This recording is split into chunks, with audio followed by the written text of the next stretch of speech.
दंडोत प्रणाम. ज्या नामे पृथ्वी समूळ तरली, ते नाम वाची वसू. ज्या रूपे सागरात मजा समजली, ते रूप ध्यानी वसू. ज्या पादे फणकाळिया स्पर्शिला, तो पाद भाळी ठसो. ज्या हस्ते गिरिगोर धनुतलेला, तो हस्त माथा वसो. मायबाप, बंधू भगिनीनो, अनेक श्रोत्यांनी मला अशा सूचना केल्या की तुम्ही कधीतरी रविवारी का होईना पण एका श्लोकावर बोलत चला. त्यानुसार आज मी हा 5व्या अध्यायातला एक श्लोक निवडलेला आहे. श्रीकृष्ण महाराज त्यात काय म्हणतात ते म्हणतात की अर्जुना, शक्नोती हैवे सोडून प्राक शरीर विवक्षणात. जो हे प्राक शरीर आहे, हे शरीर सोडण्यापूर्वीच काम क्रोधोद्भव, कामाचा क्रोधाचा वेग आवडतो. कामाचा क्रोधाचा वेग आवडतो तर तो सयुक्त सुखीणार, तोच माणूस सुखी होतो जीवनात. नाहीतर जो कामाला आवडू शकत नाही, क्रोधाला आवडू शकत नाही, काम क्रोधोद्भव सयुक्त सुखीणार. आपल्याकडं अनेक उदाहरणं आहेत बघा. तर नेहमी उदाहरण घेतलं जातं आहे रावणाचं. रावणाला म्हणजे काम निर्माण झाला, काम उत्पन्न झाला. सीता हवी होती, त्याला सीता हवी होती. अनेक प्रयत्न करून सीता काही मिळाली नाही. त्यामुळं सीतेला त्यानं पळून नेलं आणि पळून नेल्यानंतर रामानं त्या लंकेवर आक्रमण केलं आणि आक्रमण करून रावणाला ठार मारलं, रावणाच्या बिभीषणाला ठार मारलं, रावणाचा मुलगा इंद्रजित त्याला ठार मारलं. आणि मग हे कशामुळं झालं? सगळं कामामुळे झालं. तर हा जर काम उत्पन्न झाला नसता त्याला, रावणाला, त्यानं कामाचा आवेग आवलेला असता तर त्याच्या पदरात हे दुःख पडले नसते मायबापू.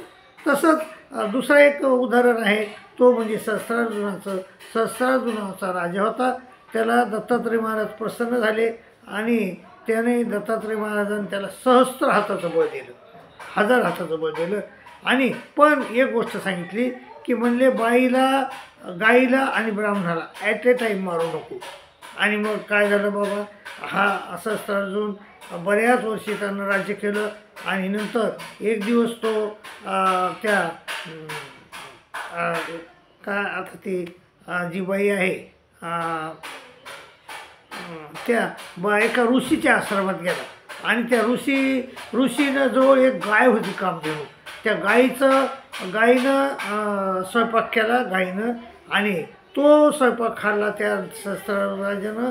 त्याला तो अत्यंत स्वादिष्ट वाटला आणि त्याला तो म्हणला की मला ही गाय पाहिजे. आणि ते ऋषी द्यायला तयार नाही तर, आणि जमदग्नी ऋषी आणि रेणुका माता, तर ते ऋषी आणि जमदग्नी ऋषी आणि ती माता ती गाय द्यायला तयार नाही तर. आणि त्यावेळेस मग त्यानं तो जो जमदग्नी ब्राह्मण होता त्याला बी मारलं, त्या गाईला बी मारलं आणि त्या बाईला बी, रेणुकाला बी मारलं. आणि मग असं त्यानं जे निषेध सांगितले होते तर ते निषेध त्यानं पाळले नाही आणि कामाच्या क्रोधाच्या आवेग आवरू शकला नाही तो. आणि त्याचे मग तो परशुराम नावाचा मुलगा होता त्या रेणुका मातेचा, तो आला आणि सहस्त्रार्जुनाचे 1000 हात छाटून टाकले. मग राज्य गेलं, सगळं गेलं, मुलं गेले आणि देशोधडीला लागला. कशामुळं? क्रोधामुळं. कामामुळं म्हणजे रावण देशोधडीला लागला आणि क्रोधामुळं सहस्त्रार्जुन देशोधडीला लागला. त्यामुळे श्रीकृष्ण महाराज अर्जुनाला उत्तर सांगताना म्हणजे उपदेश देताना म्हणतात, अर्जुना, शक्नोती हैवे सोडून प्राक शरीर विमक्षणात, काम क्रोधोद्भवी मग सोयीक सहसोकिनेला. जो माणूस हे प्राक शरीर म्हणजे सोडण्यापूर्वीच जो कामाचा क्रोधाचा आवेग आवरितो तोच सुखी होतो. मायबापो, तुम्ही बी कामाचा क्रोधाचा आवेग आवरा आणि सुखी व्हा. दंडोत प्रणाम, दंडोत प्रणाम.